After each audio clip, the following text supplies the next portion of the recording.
E aí, pessoal, beleza? Última quinzena nossa, né? Último conteúdo de 2020, o letivo. Nessa quinzena, eu vou trabalhar o conceito com vocês de hidrostática. Hidro vem de líquido, tá? E estática vem de repouso, né? Então, nós vamos trabalhar aqui nesse conteúdo a parte de líquidos em estado de repouso. Que apesar de estar estudando sobre líquidos, né, no estado de repouso, no estado de equilíbrio, os conceitos que eu vou trabalhar aqui, vocês vão precisar neles quando vocês estiverem trabalhando com a parte de estruturas, né? Vai fazer uma coluna, na coluna de uma casa, por que tem que fazer a sapata? Inclusive o projeto que vocês fazem aí, né? Um projeto que vocês começam agora no primeiro ano, de fazer a planta baixa de uma casa e tal, ele acompanha vocês até o quarto ano, eu não sei se vocês sabem disso, e ao longo dos anos vocês vão aprendendo mais conceitos e esse projeto vai sendo alterado, né? Chega no final do projeto, no final do quarto ano, vocês vão ter todo o projeto pronto, né? Que é de ferragem, questão de coluna e tudo mais. Instalação elétrica, instalação hidrossanitárias, tudo isso vocês vão estando anexando nesse projeto. E esse conceito aqui vai ser um conceito importante em algum momento durante o processo de vocês, durante esse processo do curso, tá bom? Nessa semana eu vou fazer a definição de 6 conceitos, eu coloquei já 3 aqui: densidade, massa específica, pressão. Eu vou falar da pressão feita por uma coluna de líquido, tá? Eu vou falar sobre vasos comunicantes e do teorema de Pascal, que é o princípio da prensa hidráulica, ok? Bom, vamos começar aqui então com densidade, vai ser representado pela letra D minúsculo, né? Veja bem, se eu pegar 1 kg de chumbo e pegar 1 kg de alumínio, ou seja, mesma massa, você vai verificar que o volume do chumbo ele é menor do que o volume do alumínio. Por que isso acontece? Por que o chumbo ele ocupa menos espaço? Por que 1 kg de chumbo ocupa menos espaço? E por que 1 kg de alumínio ocupa um espaço maior? Tem a ver com o quê? Tem a ver com a estrutura atômica, né? Toda matéria é feita de átomo e todo átomo é constituído de um núcleo e os elétrons que ficam distribuídos lá nas camadas, né? K, L, M, N, O, P e assim por diante. E o que acontece é que se você pega os elementos, os materiais que estão no nosso dia a dia, como eles são feitos de átomo e cada átomo ele tem um número atômico diferente, eles vão estar ocupando espaços diferentes. Então, por exemplo, o alumínio, o chumbo, os elétrons, eles estão aqui nas primeiras camadas. Então, o raio atômico do chumbo é pequeno, é um átomo pequeno, né? Já o alumínio, por ele ter um número atômico diferente, os elétrons estão mais distantes do núcleo, você tem um raio atômico maior. E para você formar um elemento, esses átomos têm que ligar um no outro, né? Eles têm que ter uma ligação química entre eles. E aí quando você vai para o chumbo, como o raio atômico já é pequeno, a energia de ligação é pequena, esses átomos de chumbo eles ficam mais perto um do outro. Então, é como se você tivesse aqui, eu vou fazer com pequenos pontos, é como se você tivesse os átomos de chumbo assim, todos próximos um do outro. O alumínio, por conta do raio atômico, por conta da energia de ligação, o átomo de alumínio ele tem um raio maior. E aí, se você olhar para a estrutura desse material aqui, os átomos de alumínio vão estar assim, bem mais distantes um do outro, né? Ó, aqui estaria o raio atômico de cada átomo de alumínio. Então esses átomos estão mais longe, enquanto que aqui os átomos estão mais próximos um do outro. E para poder explicar isso, a física, a química precisou criar um conceito, né? Do porquê que o átomo, porquê que o chumbo ocupa um espaço menor do que a mesma massa de chumbo. Para não ter que dar essa explicação toda de raio atômico, ligação, há um jeito mais simples de explicar. Eles criaram um conceito de densidade, que provavelmente vocês já viram lá no fundamental, só que vocês provavelmente viram isso em geografia, quando fala de densidade demográfica, né? O que é a densidade demográfica? A densidade demográfica numa certa região é de 1,8 habitantes por quilômetro quadrado. Se você for para um grande centro, sei lá, São Paulo, centro de São Paulo, a densidade demográfica é de 10 habitantes por metro quadrado. O que significa isso lá na geografia? A distribuição de pessoas por uma certa área, certo? Porque nós temos 3 tipos de densidade, tá, gente? A gente tem a densidade linear, a densidade superficial e a densidade volumétrica. Eu vou trabalhar aqui com a densidade volumétrica, ok? Então, fazendo uma referência, né? Se a densidade tem a ver com o número de habitantes por metro quadrado, o que seria a densidade aqui para gente? Seria a quantidade de matéria distribuídas por unidade de volume, que nós vamos trabalhar com metro cúbico, tá? Porque é o sistema internacional.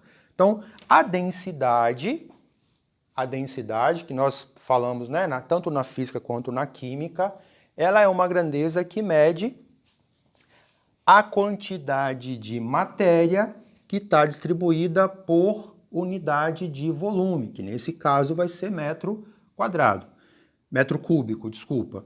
E aí, quando pergunta, mas Emerson, por que o chumbo ocupa um espaço menor do que o alumínio? Porque ele tem maior densidade. A distribuição de matéria por unidade de volume aqui é muito grande, já aqui é muito baixa. Por isso que ele ocupa um espaço maior. Imagina pegar 1 quilo de isopor, se você comparar com chumbo, comparar até com alumínio. O isopor, os átomos são muito mais longe um do outro, né? E aí 1 quilo de isopor ocupa 10 vezes mais o espaço do que 1 quilo, por exemplo, de alumínio. O chumbo nem se fala, né? Não é nem para comparar. O chumbo é isso aqui, o isopor vai ser desse tamanho aqui se for fazer a comparação. Pois bem, então vamos lá. Terminando então a definição de densidade. O que é densidade? A densidade está relacionada com a distribuição de matéria. Qual a quantidade de matéria que eu tenho por unidade de volume? Já falei até a relação matemática para ela. A densidade, ela mede a relação entre a quantidade de matéria que eu tenho pelo volume ocupado. Então, densidade, você mede, você calcula fazendo massa sobre volume. No Sistema Internacional de Unidades, nós utilizamos quilograma por metro cúbico. Só que o quilograma por metro cúbico, para a gente, é uma unidade muito grande. Então, nós trabalhamos muito na física e também na química com a unidade de gramas por centímetro cúbico. Tá? Mas aí, Emerson, então, 1 quilograma por metro cúbico tem 1 grama por centímetro cúbico? Não. Eu preciso de fazer uma relação aqui, né? Uma conversão aqui. Olha só. Eu tenho 1 quilograma por 1 metro cúbico. Eu quero converter isso para 1 grama para 1 centímetro cúbico. 1 quilograma tem 1.000 gramas. Então, 1 quilo tem 1.000 gramas. 1 metro cúbico, o que é um metro cúbico? É você pegar um cubo, que tem 1 metro de comprimento, 1 metro de largura e 1 metro de altura. 1 metro tem 100 centímetros. Então, o meu cubo em centímetro cúbico tem 100 centímetros de comprimento, 100 centímetros de largura e 100 centímetros de altura. Ou já coloquei o cúbico aqui. E 100 centímetros de altura. Então, 1 metro cúbico é 1 vezes 1 vezes 1. Porque como que eu calculo o volume? Lado vezes lado vezes lado. Então, 1 vezes 1 vezes 1, 1 metro cúbico. E centímetro cúbico? 100 vezes 100 vezes 100, que vai dar quanto? 2, 4, 6 zeros. Então dá 1 milhão. 1 milhão de centímetro cúbico. 1 metro cúbico tem 1 milhão de centímetros cúbicos, certo? Olha só, eu posso simplificar aqui e aqui. Significa que esse negócio aqui vai ficar 1 grama dividido por 1000 centímetros cúbicos.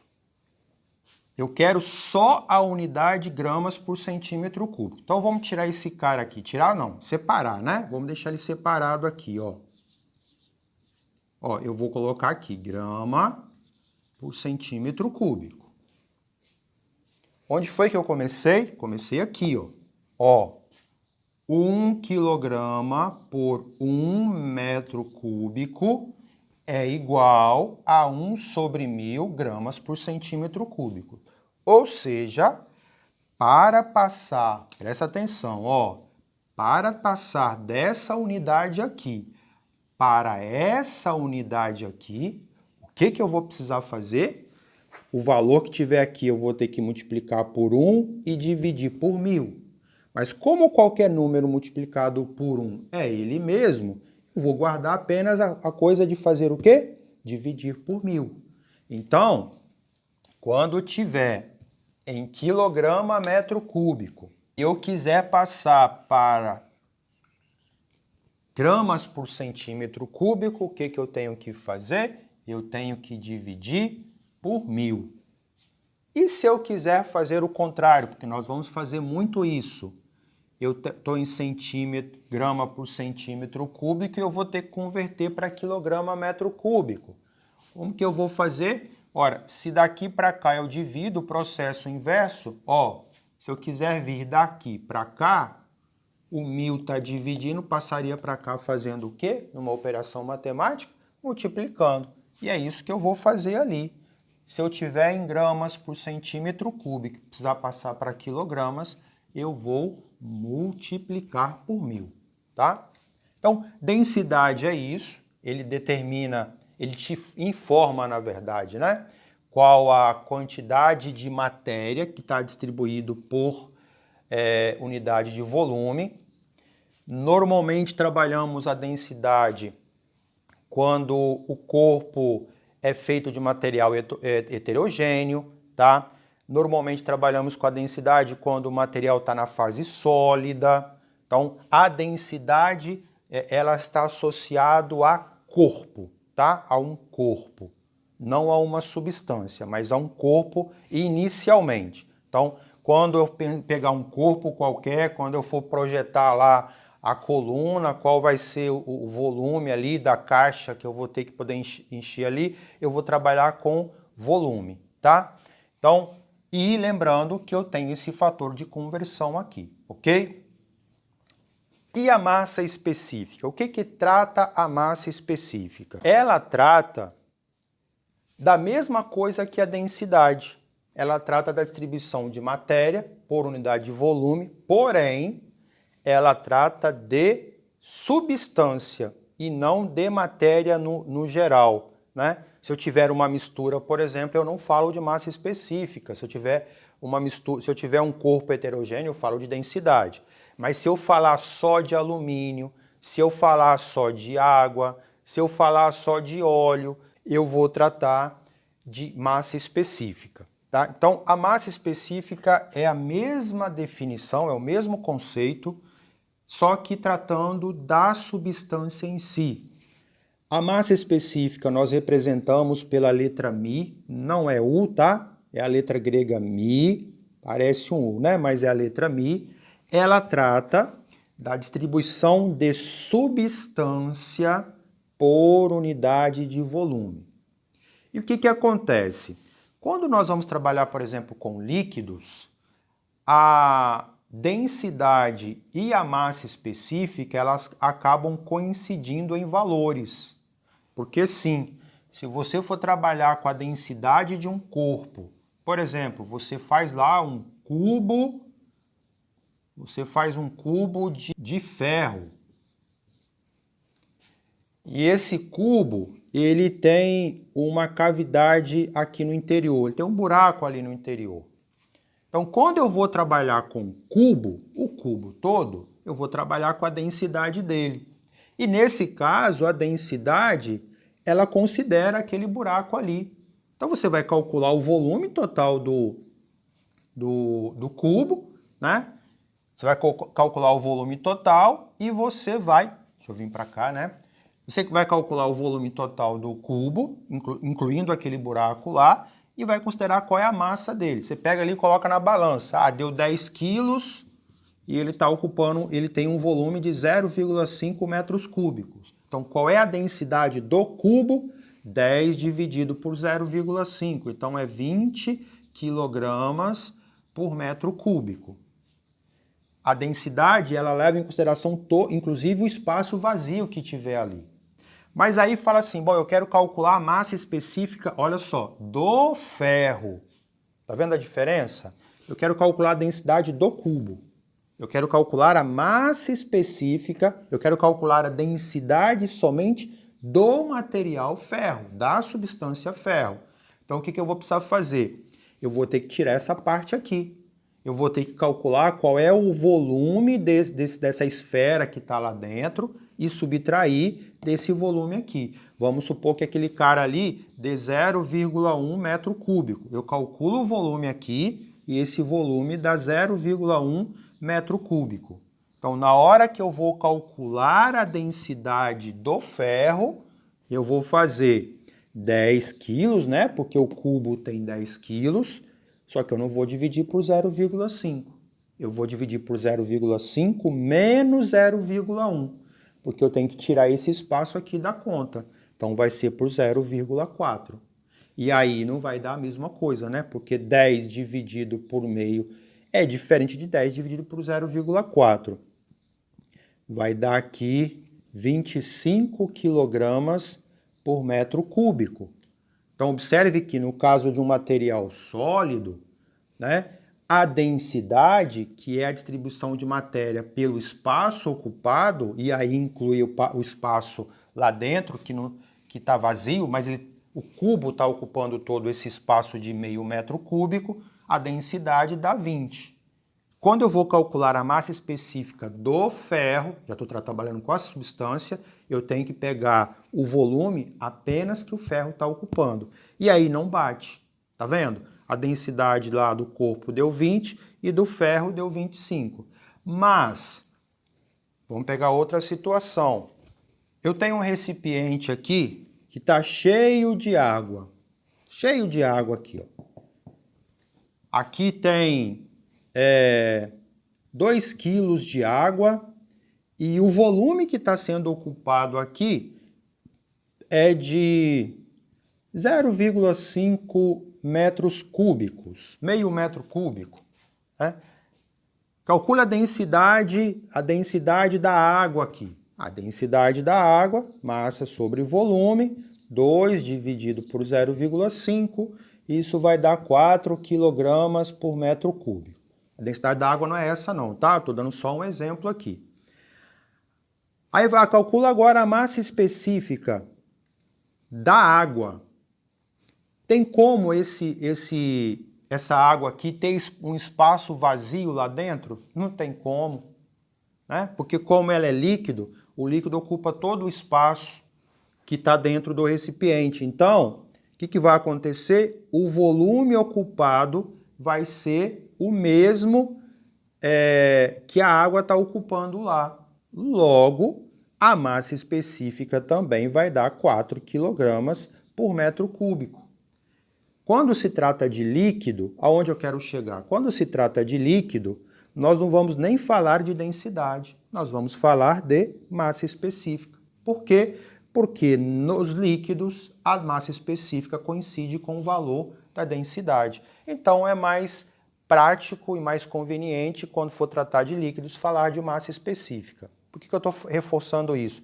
Porque você vai ler um monte de exercício que vai dizer assim, considerando que a massa específica do líquido é. Dificilmente você vai ver algum exercício que vai falar assim, considerando que a densidade do líquido é. Normalmente vai trabalhar com a parte de massa específica. o conceito é o mesmo, inclusive a equação é a mesma.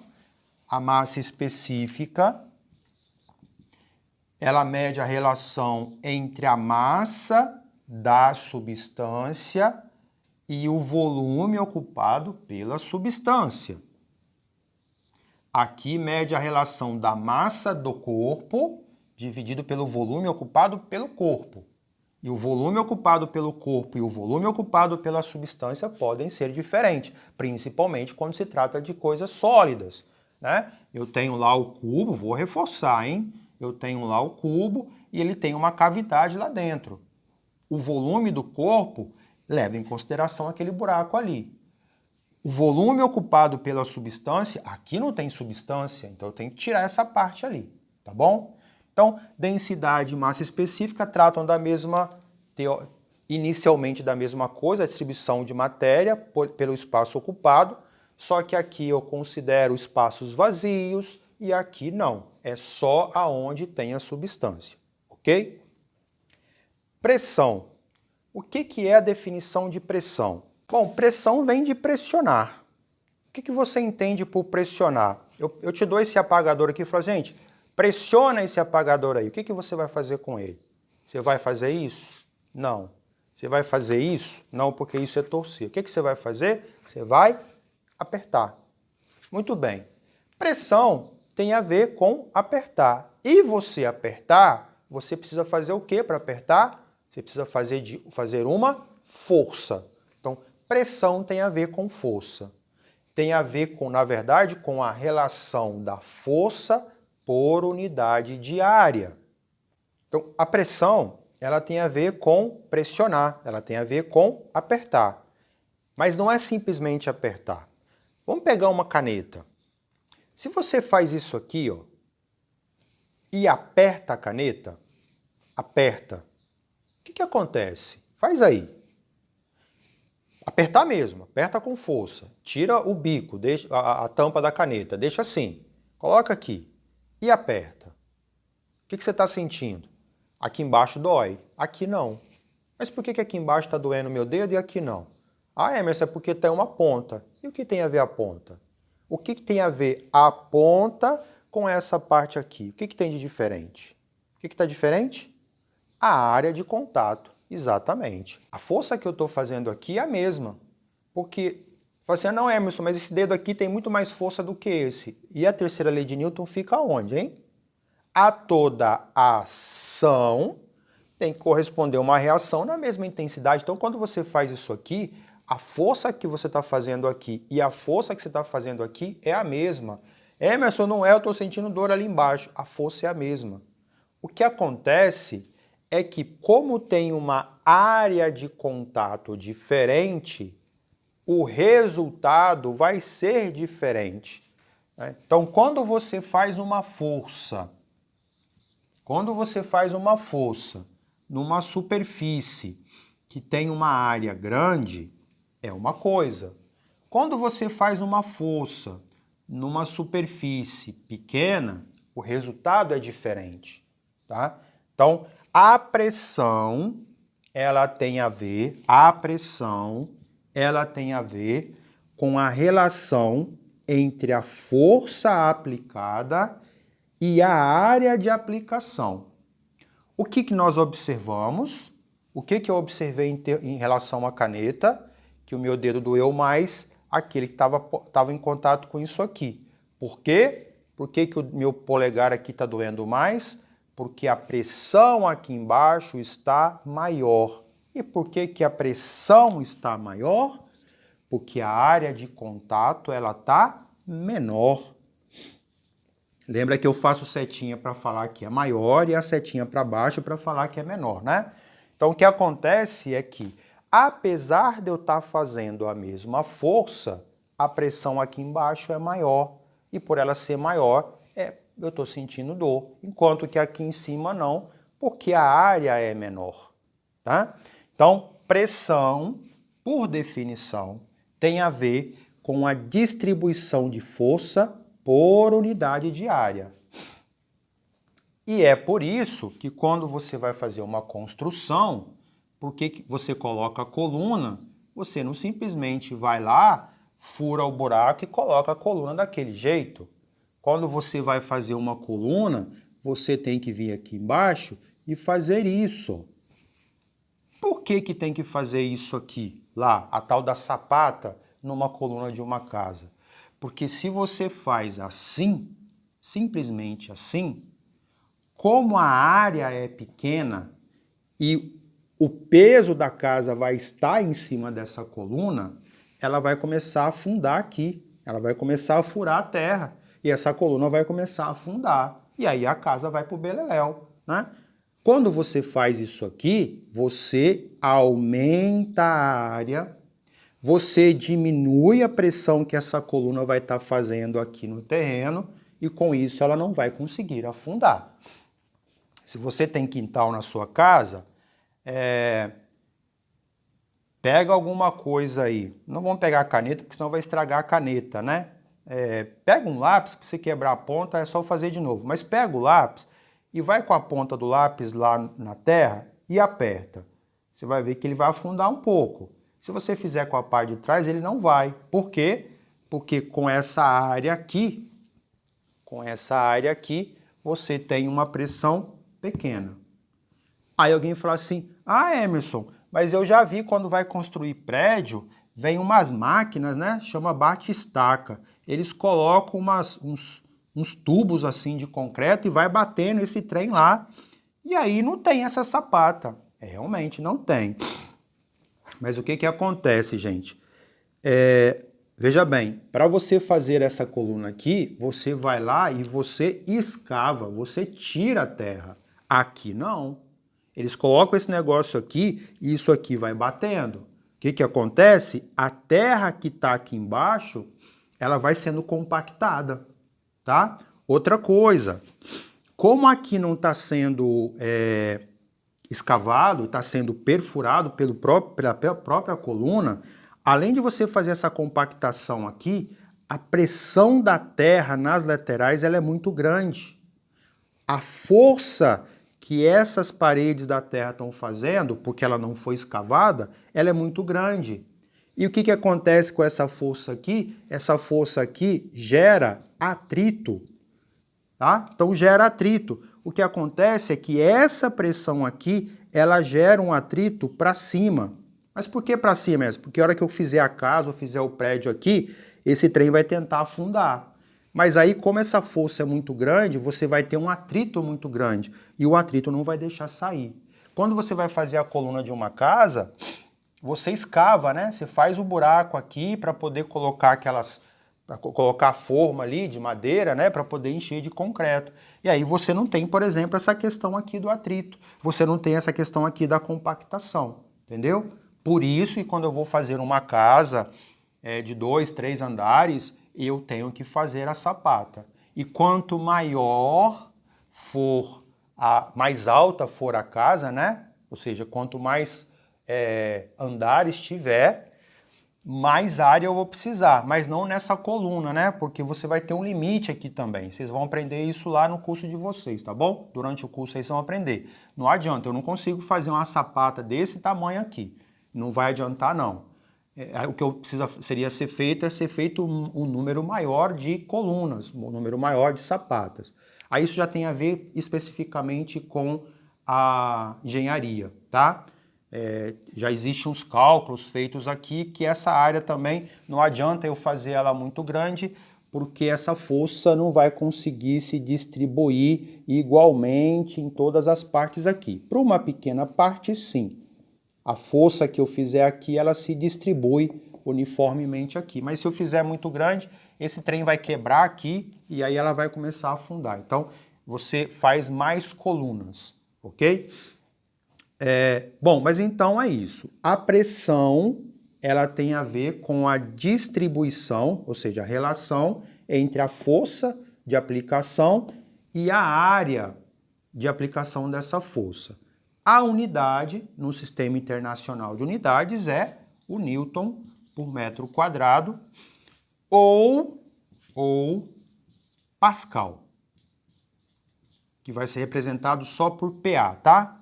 Então você pode trabalhar com essas duas unidades, a relação é de 1 para 1, tá, gente?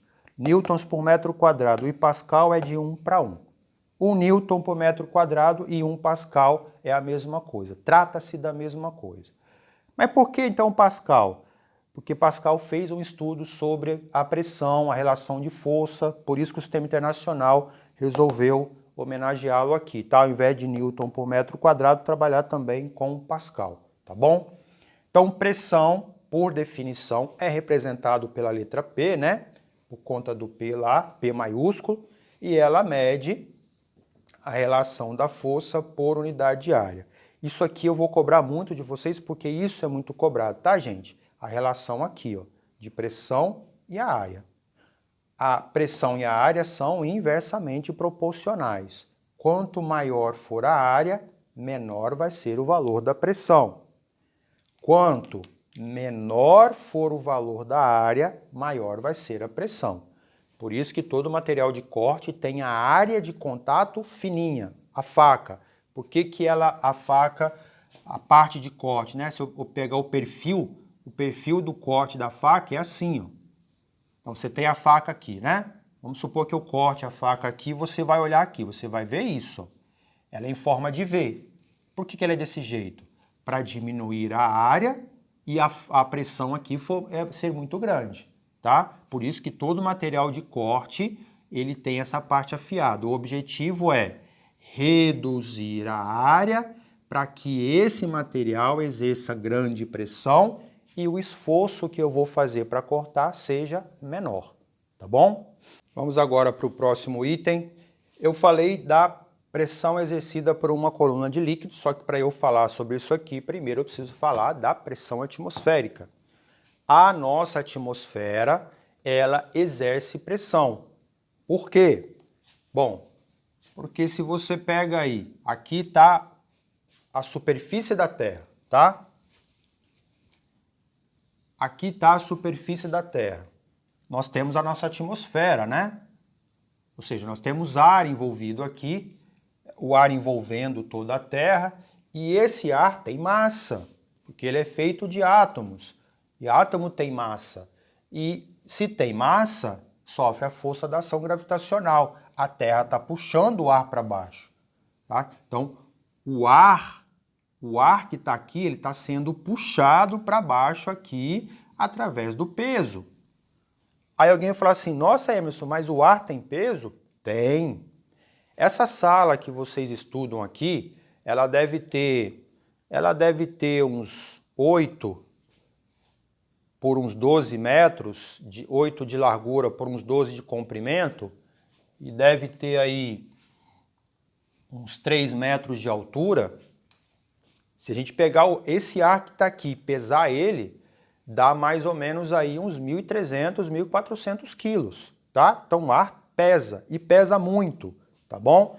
Agora você imagina, se numa sala dessa de aula você tem aí 1.300 quilos, você imagina aí uma coluna de 5 quilômetros de ar, 5, 6, 10 quilômetros de ar. Você imagina quanto de peso que não vai ter ali. Então o que acontece? Quando você está aqui na superfície da Terra, eu vou fazer grandão aqui, senão você não consegue se enxergar, né?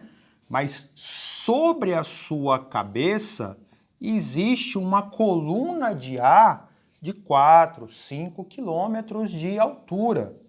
E você tem, então, um peso te apertando. Você tem um peso te exercendo, você tem um peso exercendo sobre você uma pressão.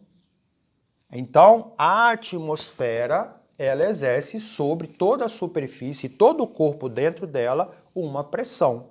E quanto que vale essa pressão?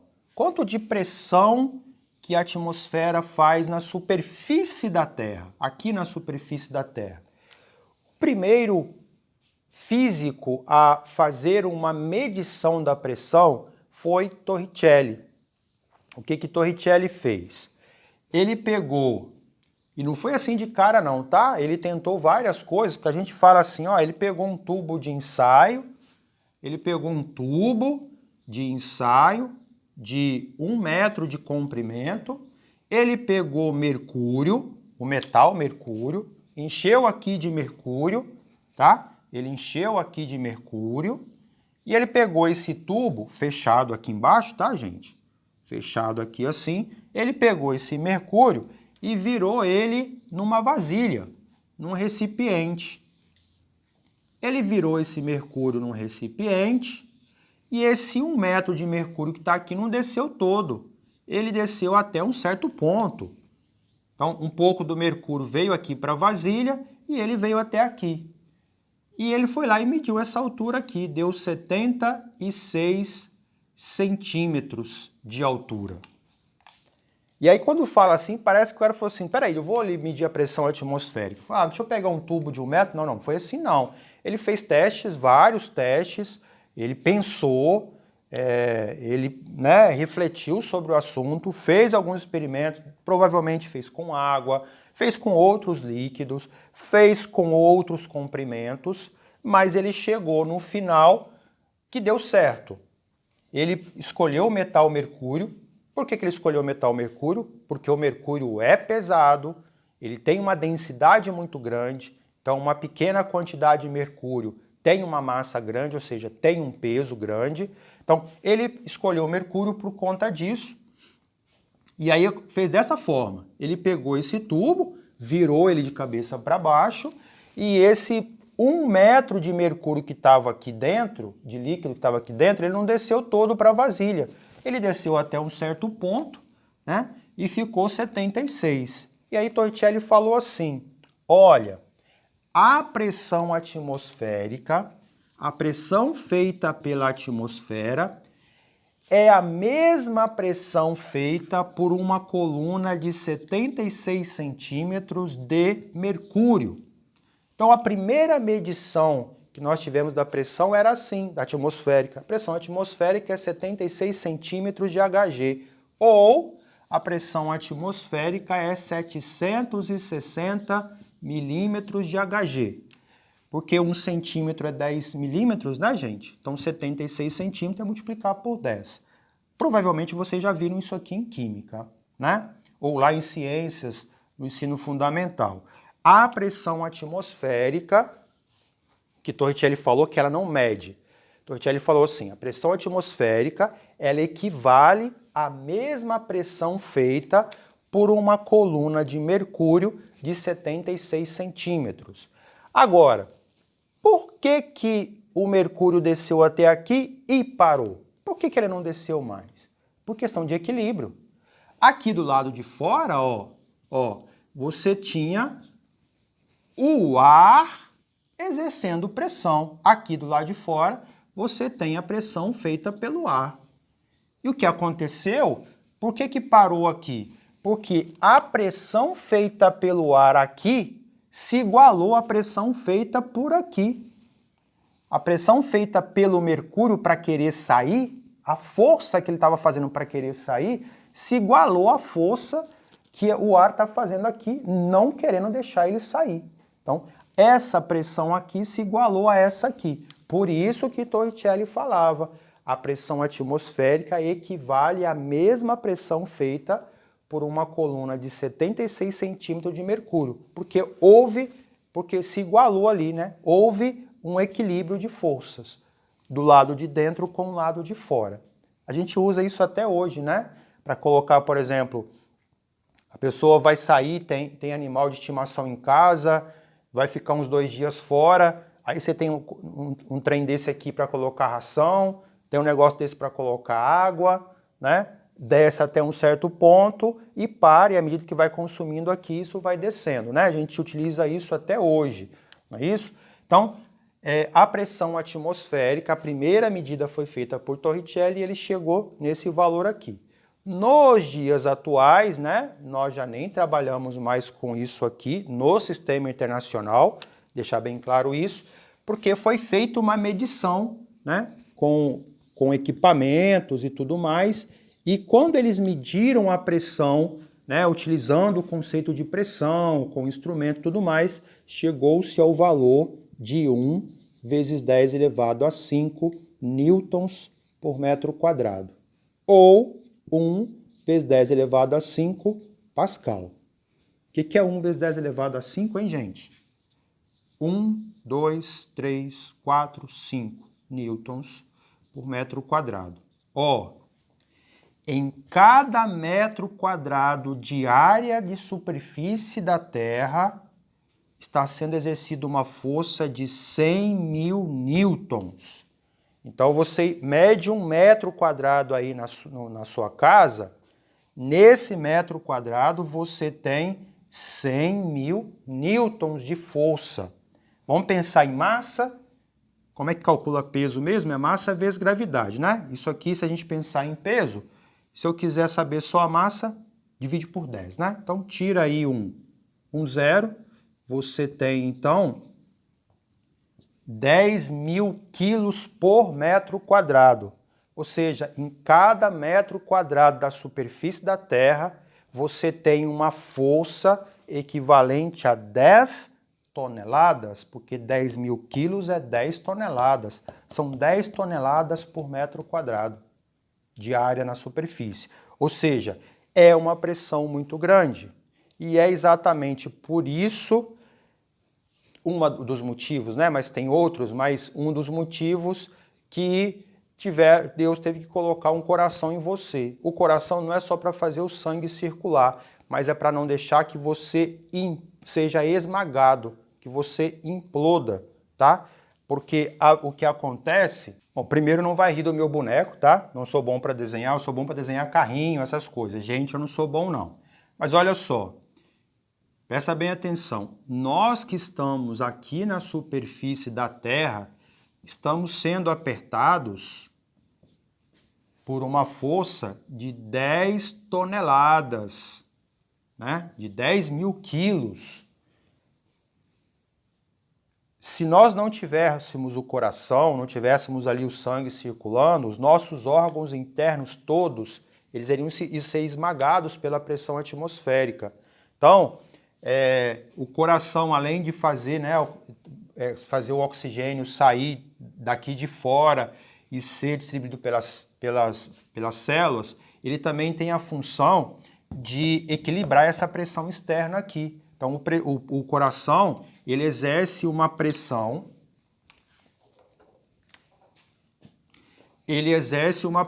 aqui dentro, de dentro para fora, igual à pressão que está sendo feita de fora para dentro. Ou seja, o nosso coração ele tem uma pressão de 10 elevado a 5 newtons por metro quadrado, exatamente para que nossos órgãos, porque se a gente não tem pressão, e é por isso que quando a pressão da pessoa cai, ela começa a passar mal, porque o cérebro, ele não está fazendo força o suficiente, então ele começa a perder, ele começa a ser esmagado. É como se uma pessoa abrisse a sua cabeça, abrisse um tampo aqui, começasse a pegar seu cérebro e apertar ele assim. A pessoa por isso passa mal. Não só isso, né? Todos os outros órgãos vão fazer a mesma coisa.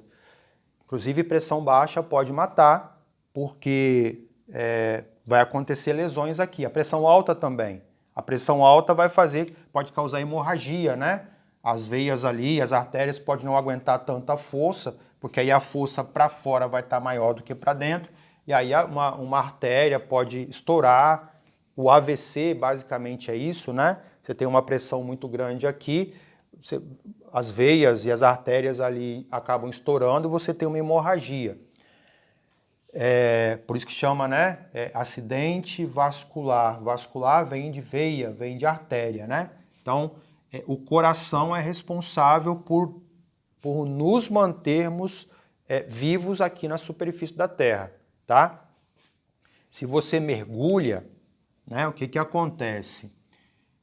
Você é um mergulhador profissional, você mergulha, você fica aqui uns 30 minutos debaixo da água, uns 10 metros de profundidade. Você fica lá uma meia hora.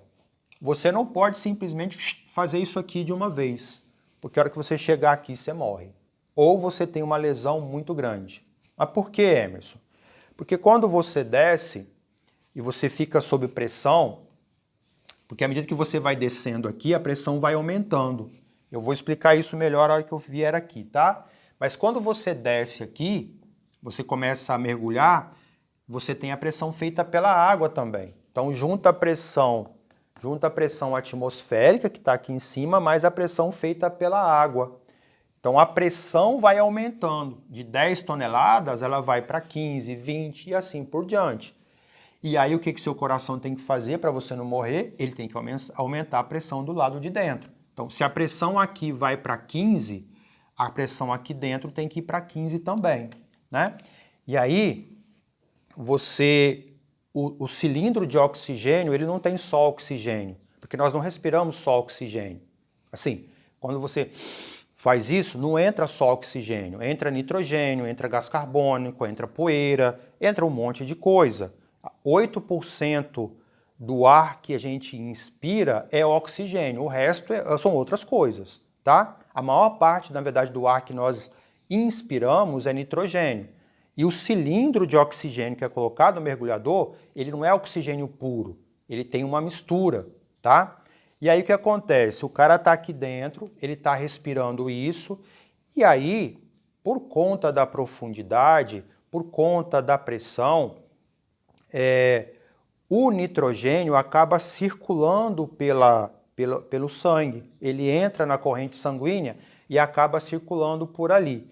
E aí o que acontece? Na hora que você sobe de uma vez, a pressão diminui e aí o seu coração fala assim, opa, eu tenho que diminuir, senão eu vou explodir o meu dono aqui, né? Então ele reduz a pressão também aqui dentro e aí a bolinha de oxigênio que estava pequenininha lá dentro, porque estava uma pressão muito grande, na hora que o coração reduz a pressão, aquela bolinha de nitrogênio que estava lá dentro, ela cresce, ela fica uma bolha grande. Essa bolha passando pelo coração vai fazer o coração bater em falso, pode causar morte. Essa bolha vai vir pro cérebro, pode causar lesões, a pessoa fica cega, a pessoa para de ouvir, ou a pessoa não consegue mais andar. Ela pode virar um vegetal, literalmente, ter uma vida vegetativa, por conta do nitrogênio que fica circulando no sangue. Essa brincadeira de tentar segurar o ar por muito tempo, quando você segura o ar dessa forma e você não faz a troca, o seu organismo fala assim, deixa eu pegar o que tem ali no pulmão, então acaba indo nitrogênio, então isso é muito perigoso, tá? Por isso que as pessoas que mergulham, elas não podem subir de uma vez, elas têm que ir subindo devagar, elas têm que ir fazendo isso aqui, ó. O mergulhador profissional vai fazendo assim. Ah, Emerson, mas no filme não é assim. Toma cuidado, porque no filme são cenas cortadas, né? Filma um pouco, depois filma outro, e nem vai até lá no fundo, né? Estão filmando, eles estão por aqui assim, e fazem edição lá para falar que estão em alta profundidade. Mas, se você pega, por exemplo, os soldados da Marinha, que entram dentro de um submarino e vão a 500 metros de profundidade, quando o submarino volta, eles não podem sair do submarino de uma vez. Eles têm que ir para uma câmara chamada câmara de descompressão.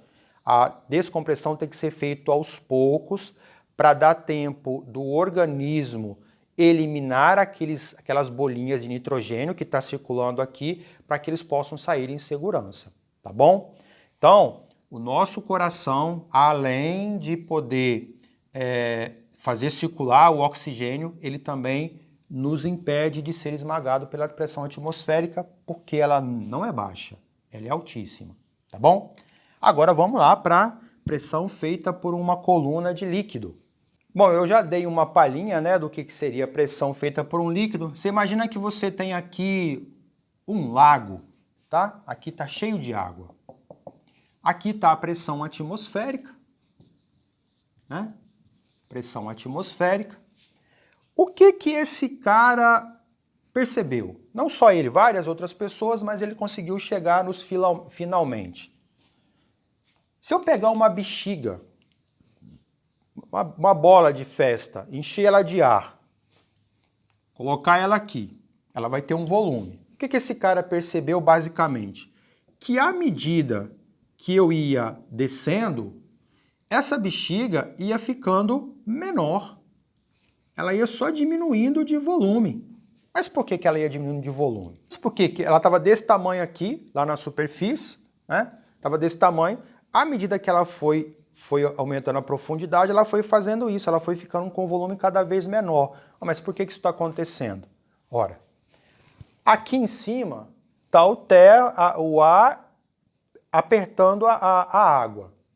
Se ele está apertando a água, o que vai acontecer? Ora, toda a água aqui vai ficar apertada. É basicamente assim. Onde vocês deitam, aí na sua casa, vem o seu irmão, deita por cima de você. Vem a sua mãe, deita por cima do seu irmão. Vem o seu pai, deita por aqui. Aí vem o cachorro e aqui. Ora, você lá em cima vai ficar cada vez mais pressionado, correto? A mesma coisa vai acontecer aqui, né? A atmosfera está apertando tudo, então todas as moléculas de água aqui estão sendo apertadas. E à medida que você vai descendo, mais água, mais matéria fica sobre você. Então quando você está aqui, bem na superfície, só tem o ar te apertando. Mas você começa a descer, além do ar, você tem ainda as moléculas do líquido que estão aqui, que também vão começar a te apertar.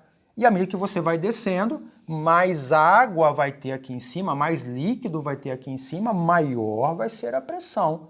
Então, à medida que você vai descendo, o que esse cara percebeu, o Steven, é que à medida que você vai aumentando a profundidade dentro de um líquido, essa pressão vai ficando cada vez maior. Porque, como pressão tem a ver com força, e aqui você tem força, porque, por exemplo, no caso da água, a água tem massa, a molécula de água tem massa, então a Terra está puxando para baixo. Se você entra aqui, a Terra tentando puxar essa porção de água para baixo, ela vai acabar pressionando você aqui. Então, à medida que você entra no líquido e vai aumentando a profundidade, a pressão vai ficando cada vez maior, porque você vai ter uma massa de água cada vez maior sobre você. Né? Então, o Steven falou lá, né, que à medida que você vai aumentando a profundidade, a pressão feita, a gente chama de pressão hidrostática, tá? Então eu vou colocar um H aqui. A pressão feita por uma coluna de líquido, pressão hidrostática, ela vai aumentando com a profundidade e ela é somada com a pressão atmosférica, eu não posso esquecer disso. Porque se eu estou aqui, ó, nessa parte aqui, é a pressão atmosférica. Se eu venho para cá, é a pressão feita por essa coluna de líquido mais a pressão atmosférica. Se eu venho para cá, é a pressão feita por esse líquido mais a pressão feita pela atmosférica. Então, a pressão hidrostática é a pressão feita pela atmosfera mais a pressão feita por essa altura aqui, que vai ser μg H. O μ, massa específica. O G, aceleração da gravidade. E H é a altura, tá? Porque a pressão feita por um líquido, é μgH. μ a massa específica do líquido, G a aceleração da gravidade e H a altura, tá bom? Ah, mas Emerson, eu não entendi por que μgH não. Entendeu? Não, vamos lá então. Ó, a pressão feita por um líquido. Qual é a equação que calcula a pressão? Força sobre área, correto? Agora, no caso da pressão feita por um líquido, qual é a força que vai ter sendo feita? Então, você tem aqui um lago, um buraco, eu quero calcular a pressão feita aqui pela água. Qual é a força que a água está fazendo aqui? É o peso da própria água, não foi que eu falei? A Terra está tentando puxar a água aqui para baixo e vai pressionando você. Então, essa força aqui é a força peso, correto? E como que você... Eu vou deixar só líquido, tá? Não vou ficar escrevendo líquido o tempo todo, não. Como que calcula peso? Massa vezes gravidade. Eu não vou trabalhar com massa ali. Eu tenho que trabalhar com os conceitos da hidrostática. Eu tenho que trabalhar com massa específica. Massa específica é massa dividido por volume, não é? Assim que eu calculo a densidade específica. Vamos isolar a massa aqui. Por que você está isolando a massa, Emerson? Porque eu quero substituir aqui. Porque aqui eu não vou trabalhar com a massa, eu vou trabalhar com a massa específica. Então, ó, passo o V para cá, fica massa específica vezes volume. Vou substituir ali. No lugar da massa, μ vezes V vezes G dividido por A. Como que você calcula o volume? Vamos pensar aqui, ó, um cilindro. Porque você vai ter uma coluna de água sobre a sua cabeça. Uma coluna cilíndrica. Como calcula o volume de um cilindro? Você tem lá um cilindro e você quer calcular o volume desse cilindro. Como que faz? Área da base vezes a altura desse cilindro. Área da base vezes a altura. Então, olha só, esse volume aqui, eu vou fazer assim, ó. Área da base vezes altura.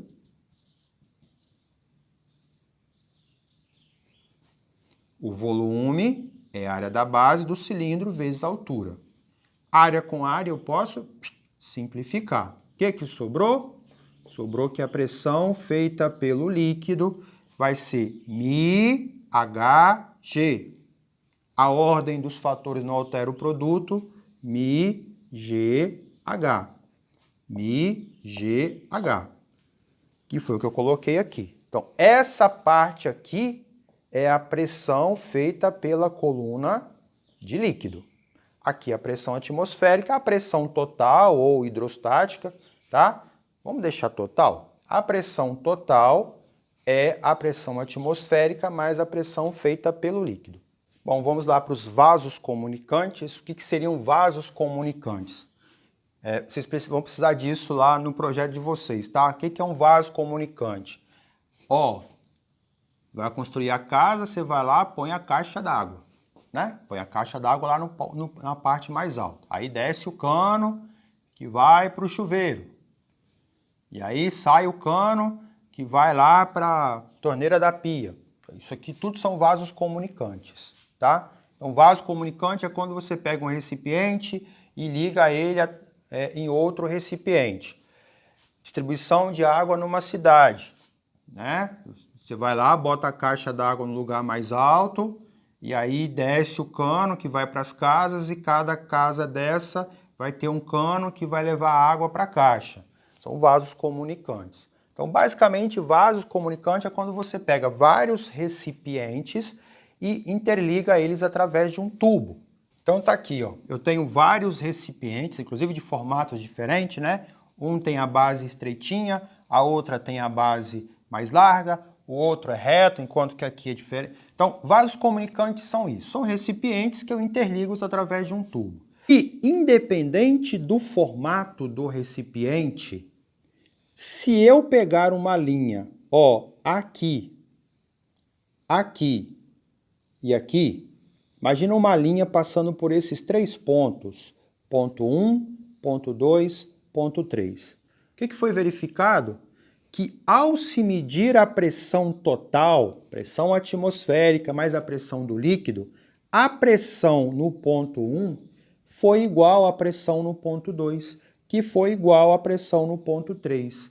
Porque o formato do recipiente não interfere na pressão total feita. A pressão total feita só depende da altura. Mesmo porque a pressão pressão atmosférica mais μGH, depende da altura.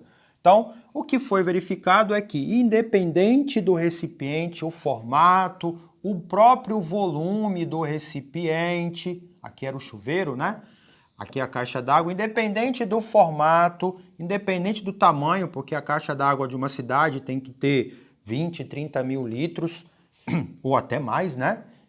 E as outras caixas têm ali 500 litros, 1000 litros. Então, independente do formato, do volume, se eu pegar uma mesma linha horizontal, todos os pontos estão submetidos à mesma pressão, tá bom? Então, vasos comunicantes, o que ele afirma é isso. Quando você tiver vários recipientes ligados entre si, a pressão no determinado ponto depende apenas da altura, não depende do formato, se é triângulo, se é retângulo, se é esférico, não depende do formato. O fato daqui ser estreito e aqui ser mais largo não vai interferir, porque o que determina é a altura, tá bom? Então, vasos comunicantes é simples. Se eu pegar uma linha horizontal aqui, esse ponto e esse ponto vai estar sobre a mesma pressão. Se eu chamar aqui de ponto 4, 5 e 6, P4, P5 e P6 iguais. P1, P2, P3 iguais entre eles. Essa pressão aqui é diferente dessa, né? Porque mexeu na profundidade, tá bom? Então, primeiro, o que é vaso comunicante? É quando você pega vários recipientes e interligam. Dentro de uma casa é a caixa com o chuveiro, com a torneira, com a descarga lá do vaso sanitário. Se você vai para uma cidade, é a caixa d'água da cidade com as caixas d'água das casas. São vasos comunicantes, ok? E importante isso aqui, porque era dessa forma que hoje já não se usa muito isso, né? Mas antigamente se usava para tirar o nível. Ia fazer uma casa, né? E aí o terreno era assim, e aí a casa começava aqui, para a casa ficar totalmente reta, né? Na horizontal, eles tinham que fazer a casa retinha, né? Então o que eles faziam? Botava uma haste de madeira ali, uma outra haste de madeira aqui assim. Hoje se utiliza muito pouco esse método, porque existem coisas mais viáveis para fazer, mais práticas e não é tão caro, né? Mas antigamente fazia assim, pegava uma mangueira transparente, né? Uma mangueira mesmo, transparente, enchia de água. E aí vinham duas pessoas.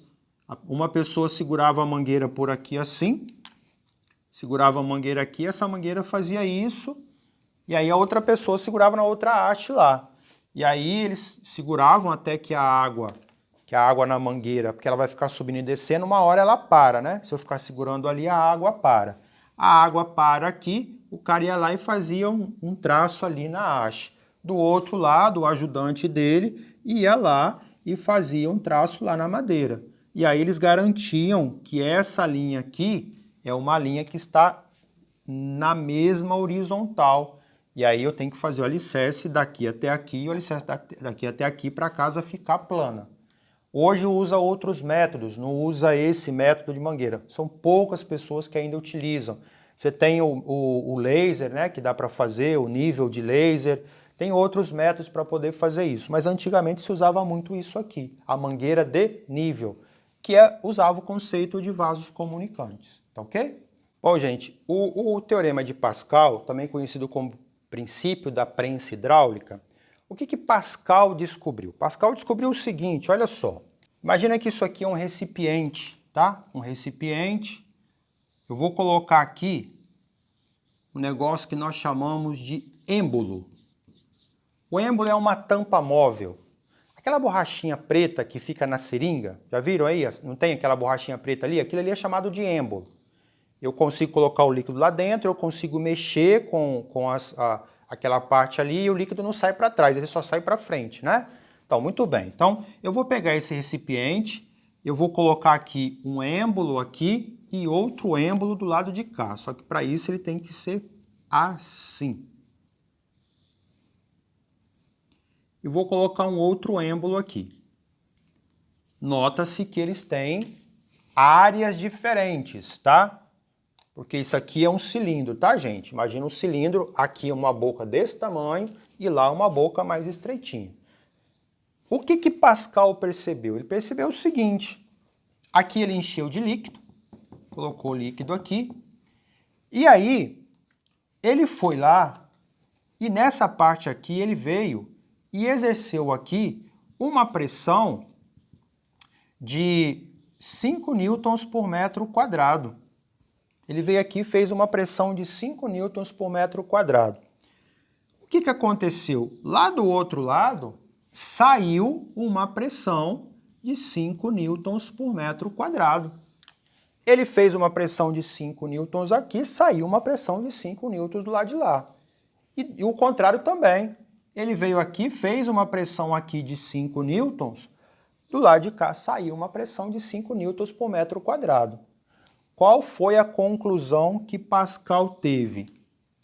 Que quando você pega dois recipientes com volumes diferentes, com área transversal diferente, quando você exerce a pressão de um lado, essa pressão se transmite integralmente para o outro lado. Então, se eu faço uma pressão de 5 aqui, apesar de lá, e deixar bem claro para vocês, aqui, ó, imagina um cilindro, tá? Ó, tá virado para mim aqui, ó. Aqui a boca é desse tamanho. Quando eu venho para cá, ó, a boca fica desse tamanho. Então, apesar daqui a área da circunferência ser maior do que lá, a pressão aqui dava igual lá. Então, ele concluiu que quando você exerce uma pressão sobre um líquido, essa pressão se distribui integralmente para todas as partes do líquido. Então, eu fiz uma pressão de 5 newtons por metro quadrado, ele percebeu que nesse ponto aqui a pressão aumentou em 5. Ele percebeu que nesse ponto aqui a pressão aumentou em 5. Ele percebeu que nesse ponto aqui, olha o que ele percebeu. Estava lá o líquido aqui dentro, tudo parado, não tinha nenhuma pressão sendo exercida sobre nada aqui, tá? O líquido estava lá paradinho e nada. Ele veio, e aí, aqui estava medindo uma pressão de 1 newton por metro quadrado. Nesse ponto aqui, o ponto A. Nesse ponto aqui, eu vou chamar de ponto B, estava uma pressão de 0,5 newtons por metro quadrado. Nesse ponto aqui, tinha uma pressão de 0,2 newtons por metro quadrado. Vou chamar de ponto C. Aí ele foi lá e veio aqui no êmbolo e exerceu essa pressão de 5 newtons por metro quadrado. O que Pascal percebeu? Que aqui, aonde era 1, foi para 6. Era 1, foi para 6. Porque aumentou 5 aqui, aumentou 5 lá também. Aqui, que era 0,5, foi para 5,5. Aqui, que era 0,2, foi para 5,2. Então, o que ele percebeu é que a pressão ela se transmitia integralmente. Então, se aqui eu já tivesse uma pressão de 1, essa pressão ia para 6. Se aqui já tivesse uma pressão de 0,5, iria para 5,5. Se aqui tivesse uma pressão de 0,2, ia para 5,2, porque já tinha 2 lá e aumentou mais 5. Agora, se a pressão aqui for 0, a pressão aqui for 0 e a pressão aqui for 0, na hora que eu aumento 5 aqui, lá vai ficar 5, aqui vai ficar 5, aqui vai ficar 5 e aqui ficaria o 5. Foi assim que ele concluiu. A pressão se transmite integralmente dentro de um líquido. Se eu fizer isso no recipiente fechado, assim, ó, aí eu coloco o êmbolo só aqui, tá vendo? Diferente que tem abertura nos dois lados, vamos imaginar fechado embaixo e o êmbolo aqui. E aqui cheio de água. Aí aqui tem a pressão de 1 newton por metro quadrado, aqui tem 0,2, aqui tem 0,1. Na hora que eu aumento a pressão aqui que era 1, por exemplo, aqui aumentou 5, né? Aqui era 1, eu aumentei 5, foi para 6. Aqui era 0,2, eu aumentei 5, foi para 5,2. Aqui era 0,1, eu aumentei 5, foi para 5,1. Então, a pressão se transmite integralmente. E aí ele falou assim, só que tem um detalhe, né? Nesse caso aqui tem um detalhe. Pressão é força sobre área. Então, se eu chamar aqui de PA e lá eu chamar de PB, força sobre área, então aqui eu vou ter uma força A, eu vou trocar, eu coloquei A, mas vai ficar AA, não vai dar certo não, né? Vamos colocar aqui uma pressão 1 e uma pressão 2. Então, P1, F1, A1, P2, F2, A2. Se a pressão aqui se transmitiu integralmente para lá, olha o que ele percebeu. Essa pressão aqui é igual a essa. Se essa pressão aqui é igual a essa, significa que F1A1 é igual a F2A2. Significa que A1, F1A1 tem que ser igual a F2A2. E daí, Enes? E daí? Vamos supor que lá, ou seja, F2, né? Que lá em F2, eu exerço uma força de 100 newtons. E aquela área lá, a área daquele êmbolo, essa área aqui, ela tenha 0,2 metros quadrados. E desse lado aqui, o êmbolo, que desse lado aqui, esse êmbolo aqui tem uma área de 1 metro quadrado. Então lá tem 0,2, aqui tem 1 metro quadrado. Quanto que vai ser o valor da força? Substitui ali. F1 sobre A1 é igual a F2 sobre A2. E A2 é 0,2, né? F1 dividido por 1 dá F1 mesmo. 100 dividido por 0,2 vai dar, passo o 0 para cá, vai dar 500 newtons. Olha o que aconteceu. Pascal percebeu que desse lado aqui, exercendo uma força de 100 newtons, saía desse lado aqui uma força de 500 newtons. Porque eu fui calcular o F1 e deu 500, ou seja, ele descobriu um mecanismo ampliador de força. Então, eu faço um mecanismo em que a área aqui seja menor, a área aqui seja maior, e essa força, ela aumenta, ela amplia proporcionalmente a área. Eu falei que essa área aqui é 1, e eu falei que essa área aqui é 0,2. Esse número aqui é 5 vezes maior do que esse. Como esse número aqui é 5 vezes maior do que esse, a força ficou 5 vezes maior também. Então, Pascal descobriu o princípio do macaco hidráulico, elevador hidráulico. Tudo que é hidráulico foi descoberto por Pascal, porque ele percebeu que a pressão ela se transmitia integralmente. Então, se eu faço uma força numa área pequenininha e transmito isso para uma área grandona, a força amplia proporcionalmente à área. Se essa área aqui for 20 vezes maior do que aquela, a força aqui vai ficar 20 vezes maior. Então, tudo que é hidráulico, gente, utiliza o princípio de Pascal. O princípio de Pascal, então, é F1 sobre A1 é igual, ele é representado matematicamente, né, pela relação matemática F1 A1 sobre, que é igual a F2 sobre A2, tá bom?